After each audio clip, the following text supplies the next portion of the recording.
ആനന്ദപുരത്ത് ജ്യേഷ്ഠൻ അനുജനെ തലക്കടിച്ച് കൊലപ്പെടുത്തി.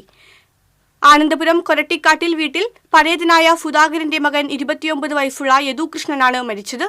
ജ്യേഷ്ഠൻ വിഷ്ണുവിനെ പോലീസ് കസ്റ്റഡിയിലെടുത്തു. ബുധനാഴ്ച വൈകിട്ട് 7:30യോടെയായിരുന്നു സംഭവം. കുടിച്ചുകൊണ്ടിരിക്കുന്നതിനിടെ കള്ളുഷാപ്പിൽ വിഷ്ണു വഴക്കുണ്ടാക്കിയതറിഞ്ഞ് പിടിച്ചുമാറ്റാൻ എത്തിയതായിരുന്നു യദുകൃഷ്ണൻ. ഇതിനിടെ വിഷ്ണു കള്ളുകുപ്പി കൊണ്ട് യദുകൃഷ്ണനെ തലക്കടിക്കുകയും മരപ്പലക കൊണ്ട് പുറത്ത് അടിക്കുകയുമായിരുന്നു.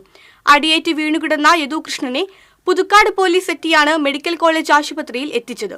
രാത്രി 11 മണിയോടെ മരണം സംഭവിച്ചു. സംഭവശേഷം ഷാപ്പിൽ നിന്നിറങ്ങിയ പ്രതി രാത്രി വൈകി വീട്ടിലെത്തിയിരുന്നു. പൂട്ടിക്കിടന്ന വാതിലിന്റെ താഴ് കരിങ്കല്ലുകൊണ്ട് തകർക്കാൻ ശ്രമിച്ചു. രാവിലെ പത്രം വായിച്ചിരിക്കുന്നതിനിടെയാണ് യദുകൃഷ്ണൻ മരിച്ച വിവരം വിഷ്ണു അറിയുന്നത്. പിന്നീട് അവിടെ നിന്ന് രക്ഷപ്പെട്ട വിഷ്ണുവിനെ പോലീസ് ആയുർവേദ മരുന്ന് കമ്പനിക്കരികിൽ നിന്ന് പിടികൂടുകയായിരുന്നു. അവിവാഹിതനാണ് കൊല്ലപ്പെട്ട യദുകൃഷ്ണൻ.